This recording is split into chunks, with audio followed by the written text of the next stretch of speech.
Hello students, welcome to achievers academy. आज हम आपके पास लेकर आ रहे हैं पीजीटी इकोनॉमिक्स एग्जाम की प्रिपरेशन कैसे करें। देखिए, कोई भी एग्जाम हो, जब हम उसकी तैयारी करते हैं तो सबसे पहले हमारे मन में क्या आती है कि उसका सिलेबस क्या है। जब तक किसी को उसके सिलेबस का नहीं पता होता, कैसा भी एग्जाम है, चाहे वो इजी है चाहे वो टफ है, तो उसका आपको क्लियर कर पाना बड़ा ही मुश्किल होता है।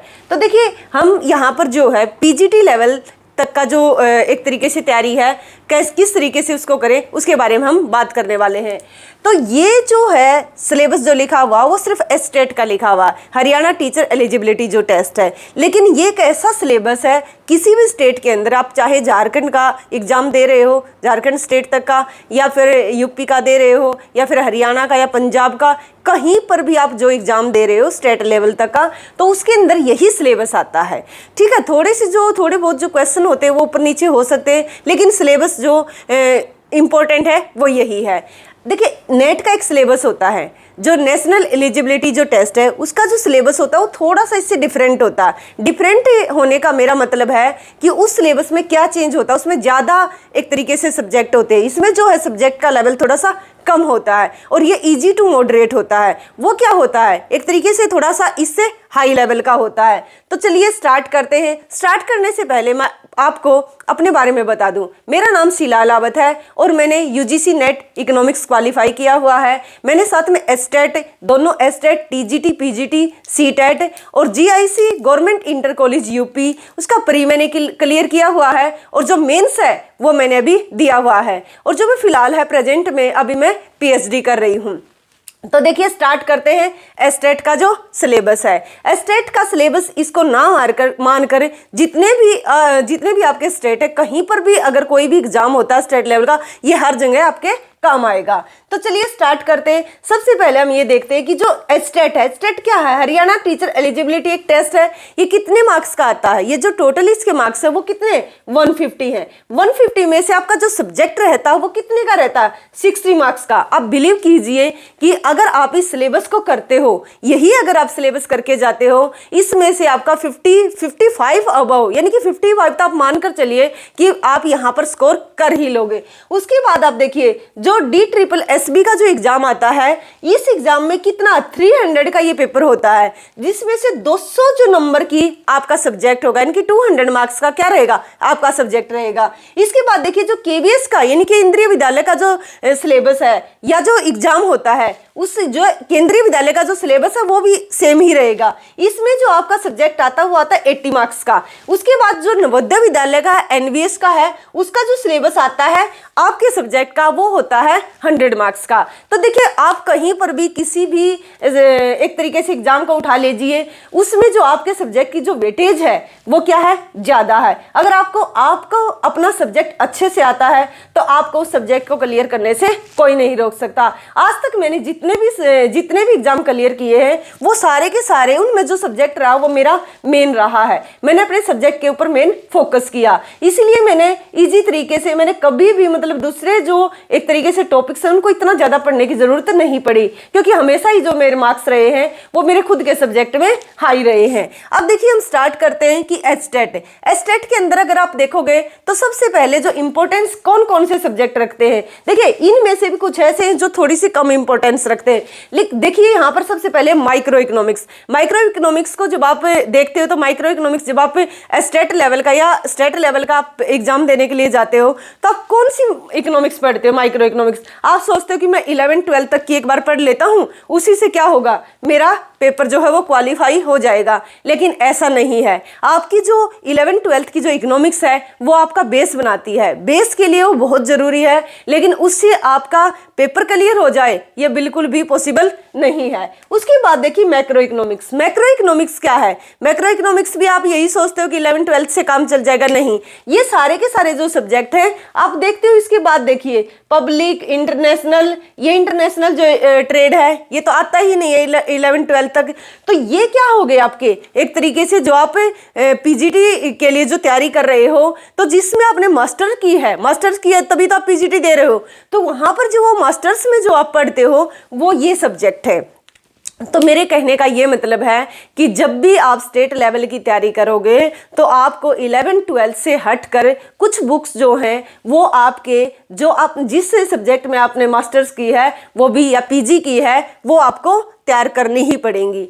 तो देखिए इसमें फिर आता है इंडियन इकोनॉमी, स्टैटिस्टिक्स आता है, पब्लिक इकोनॉमिक्स आता है, इंटरनेशनल ट्रेड आता है, मनी और बैंकिंग आता है।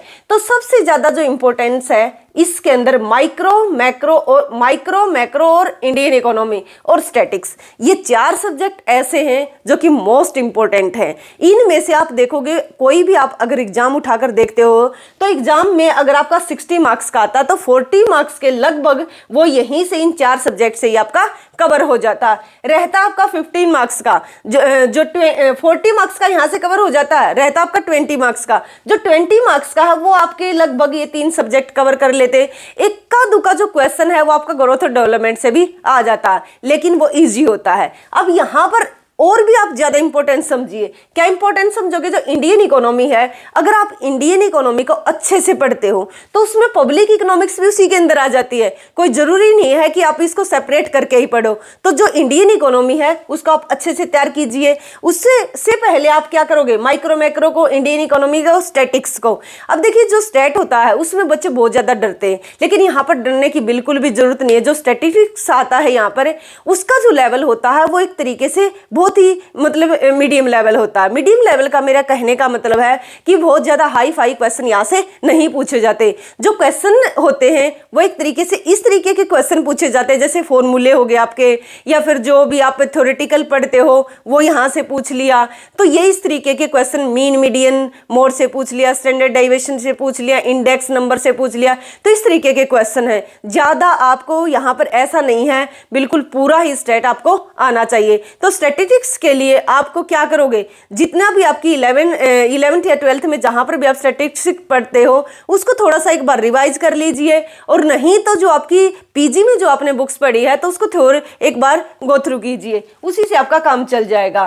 फिर देखिए आप पब्लिक इकोनॉमिक्स में आप देखो, चाहे बजट को आप पब्लिक इकोनॉमिक्स में पढ़ लीजिए, सर्वे को, या फिर आप उसको इंडियन इकोनॉमी में कवर कर लीजिए। उसी प्रकार से जब आप बजट पढ़ते हो तो बजट से इतने सारे क्वेश्चन आते हैं, बहुत ज्यादा। अब हम देखते हैं कि पब्लिक इकोनॉमिक्स में भी आपने देख लिया कि पब्लिक इकोनॉमिक्स तो सेपरेट करो या फिर इसको इंडियन इकोनॉमी के साथ मर्ज करके करो, एक ही बात है। उसके बाद देखिए इंटरनेशनल ट्रेड क्या है? आप 11th-12th में तो है नहीं आपकी। तो जो इंटरनेशनल ट्रेड है ये क्या है? का आपका पीजी का लेवल है। इसमें अंतरराष्ट्रीय लेवल पर आप जितनी भी जो थ्योरी दी गई है, या फिर आप रिलेशन देखोगे कि एक कंट्री में जो घटना घटती है उसका आपके ऊपर क्या इंपैक्ट पड़ता है। क्या घटना बोल रही हूं मैं? घटना का मेरा मतलब है, मान लिया जाए कि आपकी कंट्री में रेट ऑफ इंटरेस्ट इंक्रीज होता है तो क्या आपकी कंट्री में इन्वेस्टमेंट आएगा या फिर आपकी कंट्री से इन्वेस्टमेंट जाएगा? इस तरीके के क्वेश्चन इससे पूछे जाते हैं। बहुत सारी थ्योरी है, जैसे आपने देखा होगा कि जो मतलब क्लासिकल जो थ्योरी है, जो एब्सोल्यूट इनकम,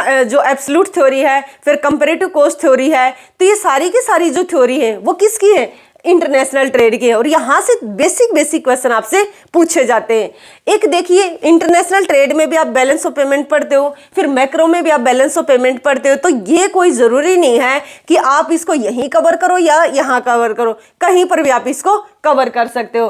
फिर मनी और बैंकिंग से भी कुछ क्वेश्चन आ जाते हैं। लेकिन यहां पर देखिए जब आप मैक्रो करते हो तो मैक्रो के अंदर जो वेटेज रहती है, सबसे ज्यादा जो क्वेश्चन आते हैं वो नेशनल इनकम से आते हैं। इसमें 3 से 4 या 4 से 5 तक की वेटेज हो जाती है। तो ये देखिए मोस्ट इंपॉर्टेंट आपका टॉपिक है।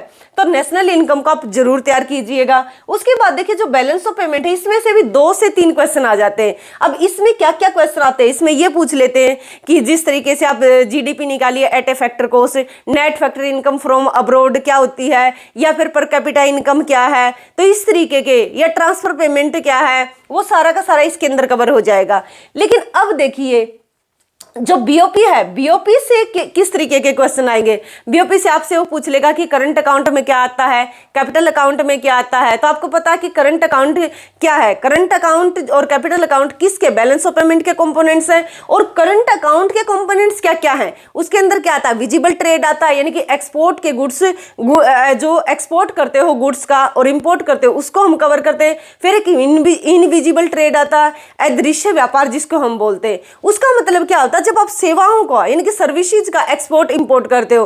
फिर उसके बाद आता है ट्रांसफर पेमेंट। जो ट्रांसफर पेमेंट क्या होती है, वो एक तरफा हस्तांतरण होती है कि आप जब मान लिया जाए कि आपकी कंट्री में कोई भी प्रॉब्लम आई, जैसे कोरोना टाइम की अगर हम बात करें तो कोरोना आया तो कुछ कंट्रीज ने हमारी हेल्प की, कुछ कंट्रीज की हमने हेल्प की। तो यहाँ पर आपने देखा कि ये जो हेल्प की गई है इसका क्या है, ये किस मोटिव से की गई है, सिर्फ एक हेल्प के मोटिव से की गई है जिसको जरूरत है।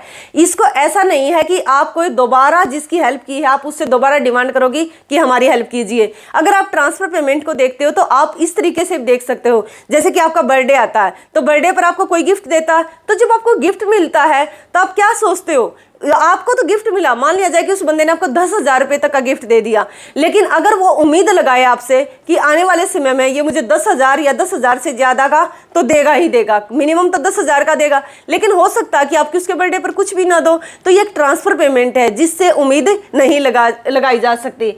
उसके बाद आप देख रहे हो ये सारी चीजें आपने देख ली। अब देखिए जो मल्टीप्लायर है मैक्रो इकोनॉमिक्स में, जो मल्टीप्लायर है, मल्टीप्लायर से भी 2-3 क्वेश्चन कवर हो जाते हैं। मल्टीप्लायर में आपसे पूछ लेता है कि एमपीसी की वैल्यू ये है। मल्टीप्लायर का क्या फॉर्मूला होता है कि चेंज इन इन्वेस्टमेंट में चेंज होने से इनकम में कितना चेंज आएगा, 1/1 माइनस एमपीसी। और आपको पता है कि 1 माइनस एमपीसी किसके इक्वल होता है, एमपीएस के इक्वल होता है। तो यहां से भी वो क्वेश्चन आपसे पूछ लेता है, एमपीसी की वैल्यू दी होगी या एमपीएस की वैल्यू दी होगी, तब पूछेगा कि मल्टीप्लायर निकालो।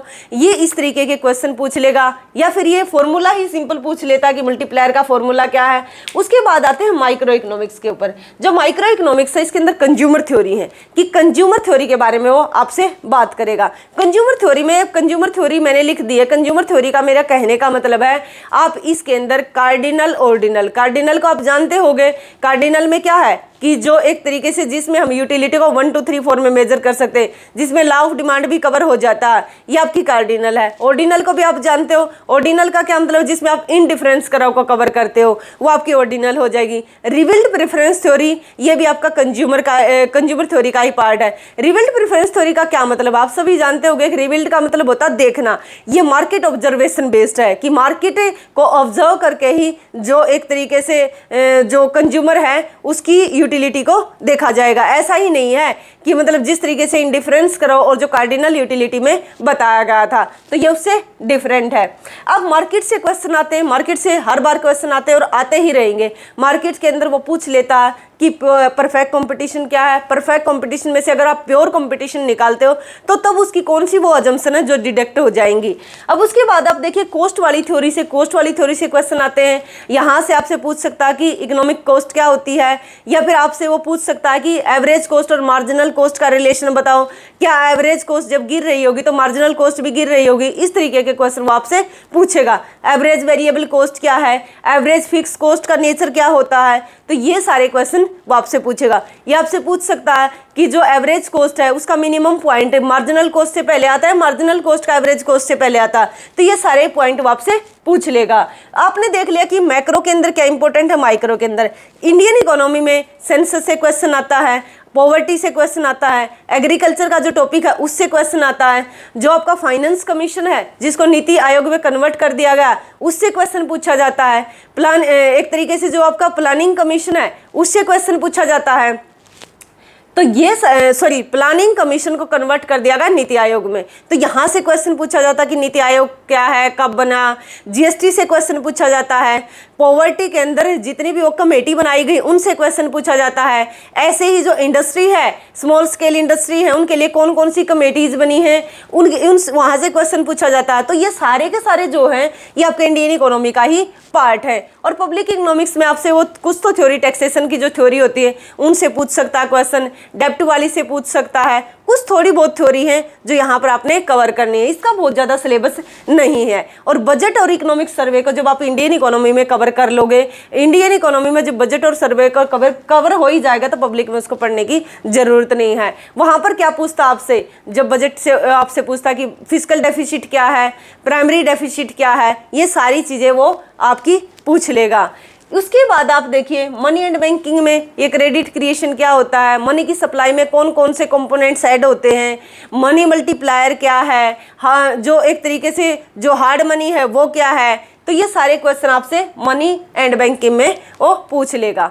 तो देखिए यहाँ तक आपने ये सारी चीज़ें डिस्कस कर ली, तो आपने देख लिया कि एस्टेट का सिलेबस क्या है। और जो मैंने आपको ये एस्टेट का जो आपको ये सिलेबस बताया है, ये सिर्फ एस्टेट का ही सिलेबस नहीं है। मैंने देखिए एस्टेट के साथ साथ डीएसएसबी का भी, डीएसएसबी में भी यही होता है, वहाँ पर भी इंडियन इकोनॉमी और स्टैटिक्स और माइक्रो मैक्रो से ही बहुत ज़्यादा क्वेश्चन पूछे जाते हैं, बल्कि इंटरनेशनल इकोनॉमिक्स की वेटेज भी वहाँ पर अच्छी खासी होते हैं। इसी प्रकार से केवीएस एनवीएस जो होता है, इनमें जो है स्टैटिक्स का इतना जो है वो नहीं रहता, वेटेज नहीं रहती, इसमें यही रहते हैं micro macro, Indian economy, public, international और मनी एंड बैंकिंग, तो ये सारे क्वेश्चन रहते हैं।